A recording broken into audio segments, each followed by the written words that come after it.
and this is TinyTableGames. Today I'll be playing the Battletech Essentials starter box, which is just one mech versus one mech, a Centurion versus a Rifleman, using the starter scenario, which is playing on grassy terrain with some gravel and some line-of-sight blocking trees, which is of course all on a flat hex map, as anybody familiar with Battletech already knows. Starter box, which you should note if you've ever played Battletech and you're like, hey, let's see what this guy's doing with it. In the Essential starter box, there is no heat counting, so no heat sinks, no worrying about that. There is only forward-facing arcs, so no arms or rear arcs or anything like that, so you don't get bonuses or damage changes depending on where the weapon's mounted or the angle you shoot the other person at. A couple other simplifications, but those are like the two biggies right there, which makes the step when you go to declare your attacks a little weird. Because in normal Battletech, of course, you declare your attacks and then you decide which ones you're going to use, which ones you're not going to use, account for your heat, all that stuff. In this one, since there is no heat, there's really never a reason not to shoot with everything, because you're penalized if you don't, basically. So other than that little quirk, let's go get started and see how it plays. Okay, to start the game off, we got the initiative roll, white being the Centurion over here, and red being for the Rifleman over there. So we've got 5 versus 8, so the Rifleman has initiative. The Centurion lost initiative, so he moves first, and since he has an LRM 10 rack, which can go 21 hexes, and this hex map only goes 17 hexes, you can always check it out by looking at the numbers on the hexes, for those of you who didn't know. So we'll simply move him up 4 behind these light trees to take advantage of the additional cover that will give him, and place the 1-point die for having walked. Now mind you, it doesn't matter where you put this die, just to keep track of what the bonus was or target modifier for moving is.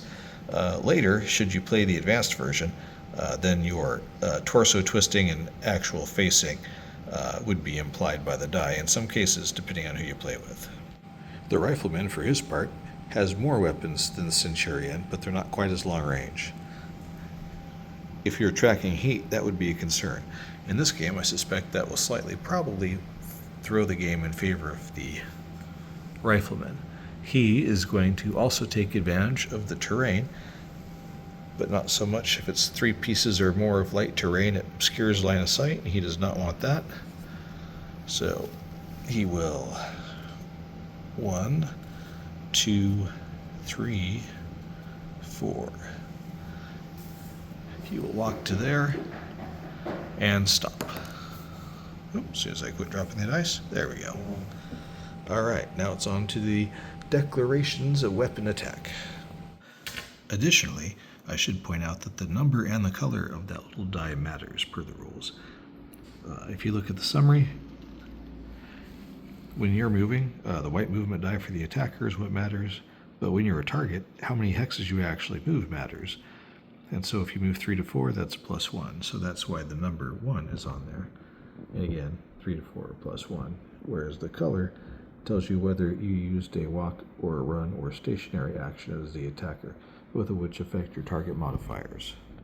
So the Rifleman's going to shoot at the Centurion using his pretty much whole suite. At the moment, though, he's going to fire off his 2 large lasers, which are at this point 1, 2, 3, 4, 5, 6, 7, 8, 9, 10, 11, 12, which puts them at long range. Long range is a +4, +5 for his movement, +6 for his movement, +1 for that, plus his base gunnery skill of 4. So all in all, that makes it 8, 9, 10, 11. So 11 or 12 to hit with the large laser at this range. Misses with the first one. Misses with the second one. AC5s are at medium range, so that's +2, +3, +4, +5, plus his base gunnery of 4, so that makes it a 9 or better to hit. Misses with the first AC5, misses with the second AC5. The Centurion is going to reply with his LRM 10 and AC 10. He also has a gunnery skill of 4, so that will make it 4 plus short range for the LRM-10. So plus 0 there, plus 1, plus 2.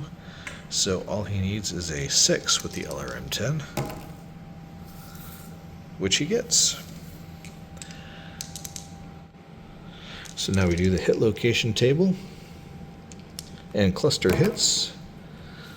For the cluster, that's 4, and it's a 10, so looking on that chart, right there, 4 of the missiles hit, and then you cluster them in groups of 5, so 4 missiles hit at 8, which is left torso.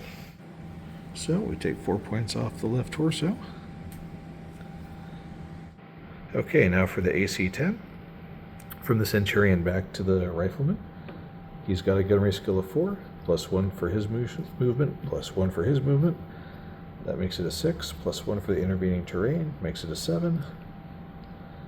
Plus 2 for the medium range, makes it a 9. And he hits again. And hit location is 10, which is left arm. And since we're just playing one-on-one, that ends the first turn. Okay, round 2 initiative.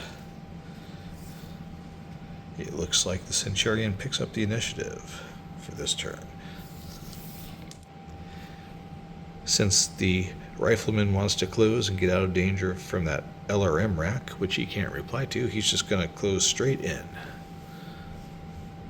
1, 2, 3, 4. Is he going to run? He might run. 5, 6. That gives him a black die with a 2 on it to remind us that it's a +2 modifier for him. For the Centurion, he's going to play a little slightly more cool. He's going to maneuver over here. That's 1, 2, 3, 4. That leaves him in his front arc, but just barely. And he walked once again. So they're 6 hexes apart. The Centurion gets to shoot first. He's going to start with his LRM-10. 4, 5, 6, 7. It's at short range, so no problem there. He hits again. Cluster, how many of them actually hit? 9. That would be 8 of them hit. So the first 5 hit on the 5, which is the right leg, and the remainder hit on the 7, which is center torso. The AC-10 is just outside of short range, so it'll be +2, 3, 4, 5, plus his gunnery makes it a 9, and he misses with that. For the medium lasers, which he'll also be firing, because remember there's no heat in this game, they are at medium range also. So first one misses, second one misses. In reply, the Rifleman hopes to actually land a hit on this guy, so he will start off with 2 large lasers, both at medium range. So that's 4 plus 2 plus 1 plus 2, making it 9. Anybody else like Clue? I enjoyed Clue. That is, as it runs away, an 8. So first large laser misses, second large laser misses. Try the 2 AC5s, same thing. Holy cow, this guy's in trouble. Medium laser is just at medium range. Once again, the dice flee. That's a miss, and that's a miss. He misses with everything. You are not very good. Okay, back to initiative. The Centurion wins again. Seems to be a theme.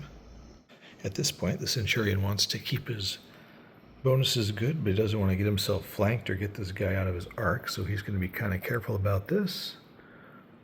He's going to back up 1.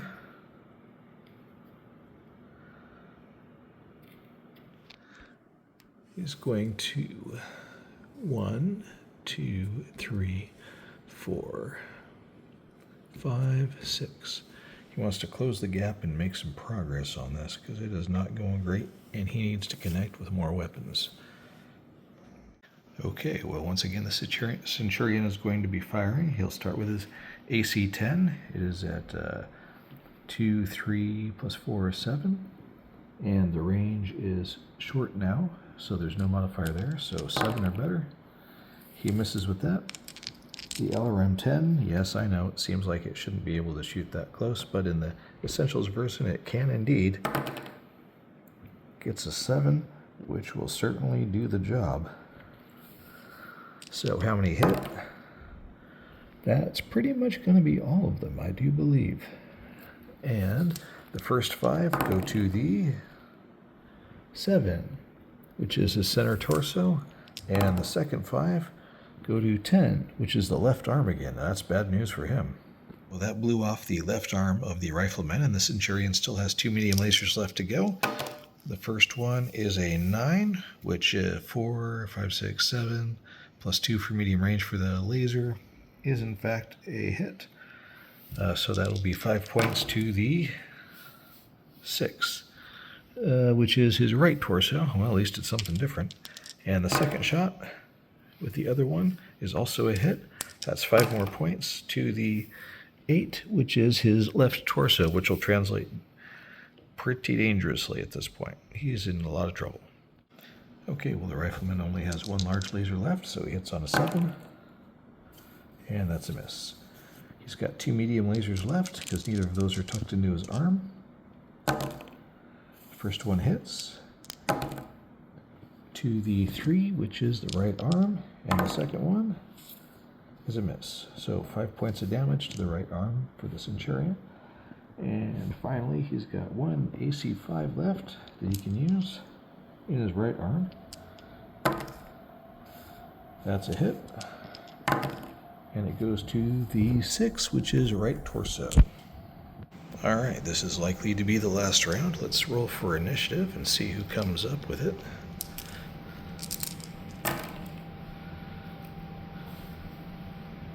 Eight to 7, so the rifleman gets to go first, or second. So having lost the initiative, the Centurion is simply going to back up again to hold the range. Just 1 spot there. And the rifleman, 1, 2, 3, 4, needs to close in to get within 3 for his medium lasers. At this point, it's going to be Blaze of Glory time. Since they have the same gunnery skill and they're only 3 apart, everything's going to hit on a 6. So, what's left of the rifleman's going to shoot first. First with his large laser, which hits to the 10, which is left arm. His AC5 that's still left also hits. Location 5, right leg. Medium laser 1 is a miss. Medium laser 2 is a hit to the 10, which is left arm again. Although I forgot, gotta see how many of those LRM missiles actually hit. 9 of them. So by the cluster table, that means 8 of them hit. Sorry about that. So they hit to the 8, which is left torso, and the remaining 3 hit to the 5, which is the right leg. Last but not least, the Centurion still has his 2 medium lasers to fire. The first one is a miss. The second one is a hit to the location 5, which is a right leg, which is probably... oh no, that blows his leg off as well. Okay, and so with that, well, there's no piloting skills in this version of the game. With 1 point of center torso left, his left arm gone, and his right leg gone, I think we can declare this combat over.